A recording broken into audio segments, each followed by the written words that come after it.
let's talk about champagne.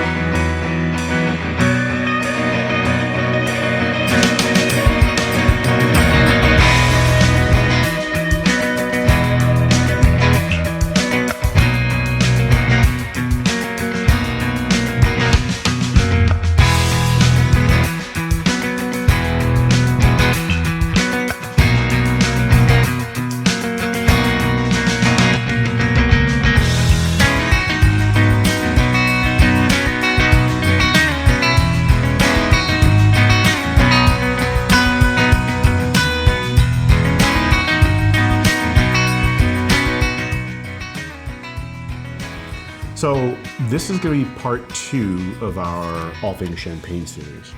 Okay. And we're going to talk about tasting champagne. Here's where we get into the mystery. I know.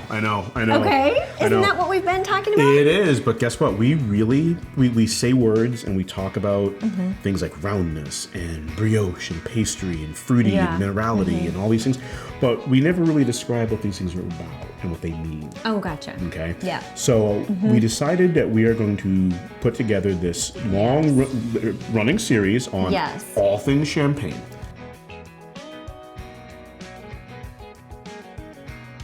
Champagne, like all other things, should encapsulate all of your senses. You should be able to see it, you should be able to hear it, you should be able to touch it, smell it, and taste it. That's the best part. That is the best part. So the first thing is the sound. Okay, obviously opening the bottle. That sound. Pouring the champagne. That sound when you hear that, the effervescence. That is the first part. That is the sound. Yes. Okay. It sets the stage. It sets the stage.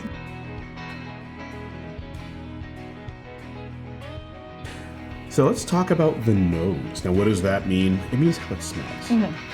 So there are 3 main components to the aroma of champagne.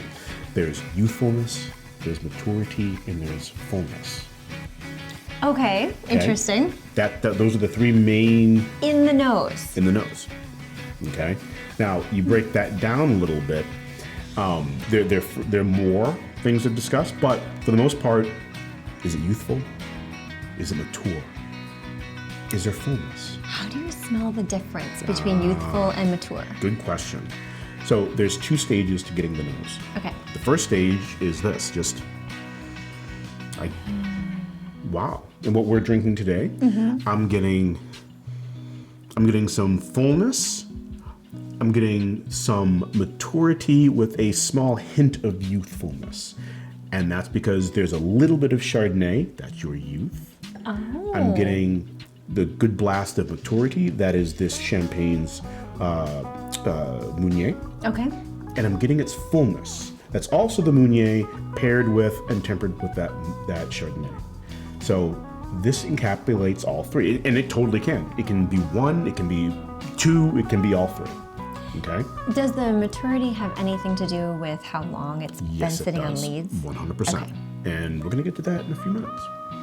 So there are 2 stages to getting the nose. The first one is we just did. And the second one is after you give it a swirl. You got to learn. Got to learn to give it that swirl. And then you go in.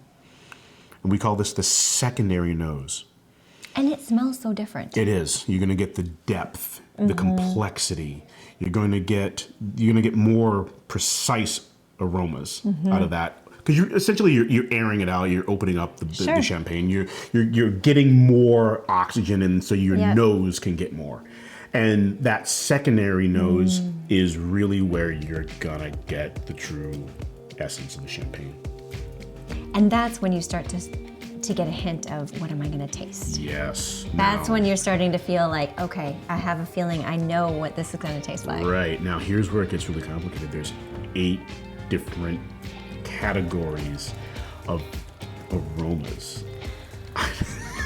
Of course there are. Okay, when it comes to the white grapes, okay, there's a floral note. I mean, obviously you're going to get flowers and things like that. Then there's a fruity note. It could be either fresh fruit, dried fruit, for like fresh apple, or dried cherries. It could be either one, but those are in the, and you might get some citrusy notes. Yep. And if you get like a nutty note, that is also considered fruity.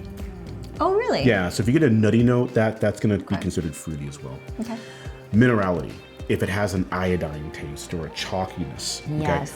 the Blanc de Blanc, you get a Blanc de Blanc from Côte de Blanc. You're gonna get that chalkiness because it's chalk. So you're gonna get a lot of that minerality. Yeah, that makes sense. Then you're gonna get some minty and hay kind of flavors. Okay, on the nose. I mean. Okay. And that's a different category. Yes, a different category. Okay. Then you move into, say, the pastry. That's brioche and the biscuity and the. Oh yeah, biscuit. Yeah, we don't get too many biscuity. But I would say this was more biscuit than brioche. That's what I was trying. It's definitely not brioche. It's not brioche. It's not brioche. a sweet pastry. It's either pastry. I mean, I do get biscuity. I was trying to pinpoint it. I get It's that. not sweet like brioche. It's not buttery like croissant. Correct. Biscuit might be the way in the middle. Then you have lactic. And you were talking about this earlier about a mouthfeel. Yes, it's the mouthfeel. That caramelly, buttery mouthfeel. And that's on the nose. You that's can on the get, nose, yep, so you can smell it, and then yeah. you kind of know what it's going to do in your mouth when you taste it.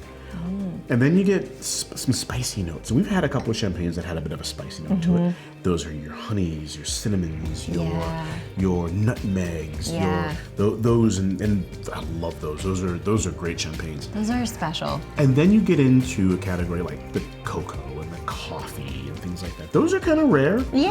Okay, I don't see too many of those, but my nose is not that good yet. I don't usually catch those. well, they're not the most popular styles. You're not going to get a lot of champagnes that don't have like cocoa notes and coffee notes. It's just they're there, and you should be able to discern them, but the other categories are more prevalent. Okay.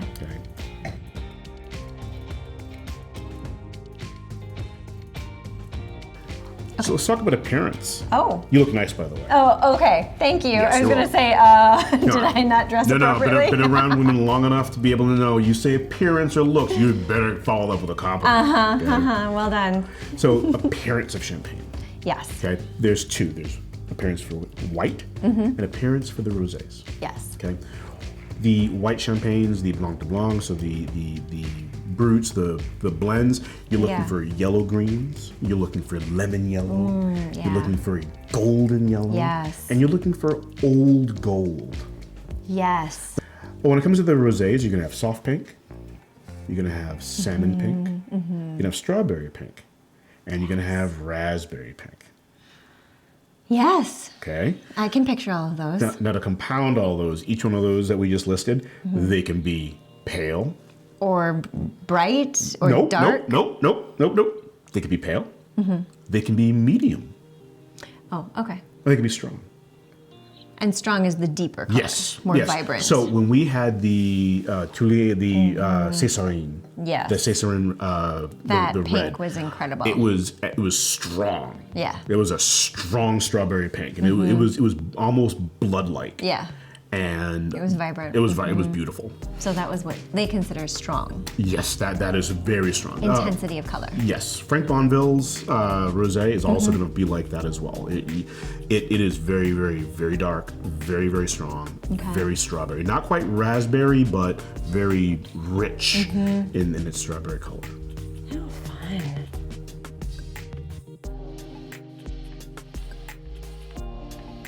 So about palate. Okay. Now we get into the tasting. Oh, finally. A couple of things you got to pay attention to. Okay. It's effervescence. It's bubbliness. It's bubbly. It's bubbly. That's what makes champagne Love the champagne. bubbles. It's sweetness. Yes. Okay. This is when we really get into some important stuff. If you can't, the appearance, that's nice. The bouquet, the nose, that's also really nice too. But the palate, this is where the rubber hits the road here. Okay. Is it sweet? Is there texture to it? And that texture could come from malolactic fermentation. It could be from, the grapes used, where they're from, but it's gonna be that mouth feel.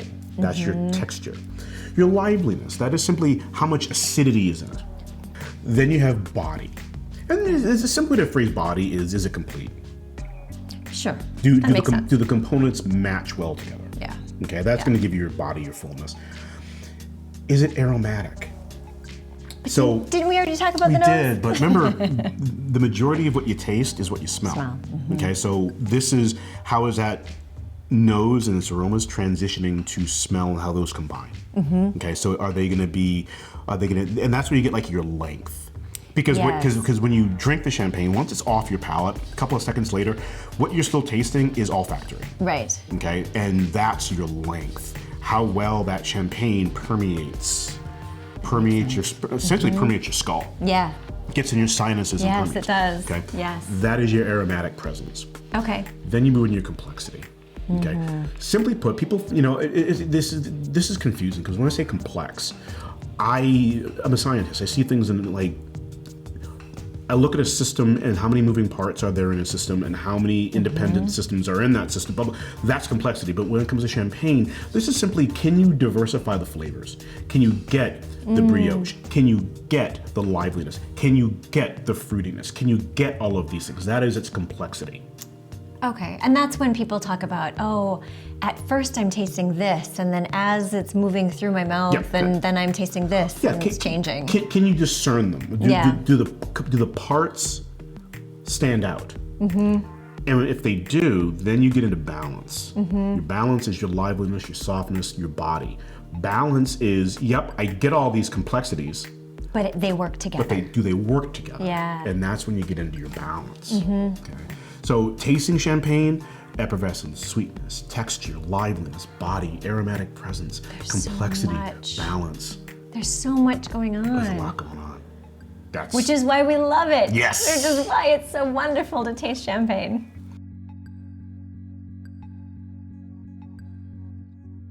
Lastly, let's talk about technical tasting. Okay.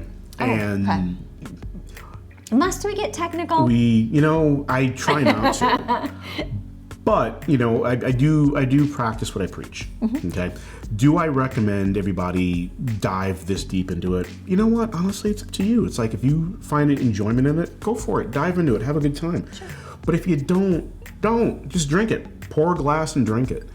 Yeah. But when it comes to really diving into a technical tasting, you need to make sure that you are opening the champagne up, giving it that swirl.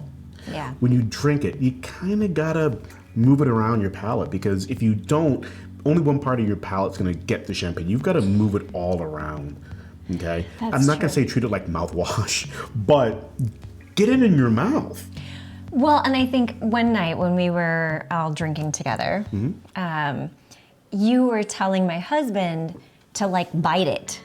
Yeah, chew it. Chew it, yeah. Get in there. Get in there, don't be shy, get in there. Is that kind of that idea around, don't swish it around like mouthwash, because really with mouthwash, we're swishing quickly. Right. It's more like a chewing, really get it in all areas of your mouth. And then you're gonna get all you can get out of it. All the flavors. Right. What goes into, changing those things? The variety of the grape, the Chardonnay, the Meunier, the Pinot Noir, the environment. Was it a dry year, a wet year, cold year, a hot year? Those things are going to play into all of this.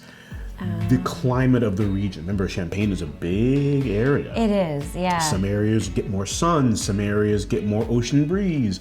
These things go into it. The vintage. Was it a good year? Was it a bad year? Was it an okay year? And then how the grape juice was vinified, how it was made into a wine. So those are the big things when it comes to actually tasting the champagne. Now, I think this is interesting because that all makes sense, but it's not something that you can get from the label. No, not at all. You either have to have done your research or know someone who can give you those details so that you can, when you're going through your tasting, you can say, oh, I can taste the difference between this bottle from this year versus this same bottle from this year, or I can taste the difference of from the top versus from the bottom, and that's interesting. And like I said, I don't I don't think everybody should dive into it the way we do. Well, that's like the science of Right. champagne, right? But I always like to tell people that we take it seriously so they don't have to. True. You know, you want to understand something, you want to learn something, Yeah. go for it. But at the end of the day, it boils down to, are you enjoying just drinking it? Right. There's experts, connoisseurs, lovers, and drinkers. And it's okay to be any one of them. Like, And some people fall into the geeking out category. and some people fall into, you know, I do. I spend just as much time researching a bottle as I do drinking it. I just love understanding. So Yeah. that is tasting champagne. So Love it. drop us a comment, and as always, champagne every day. Salut.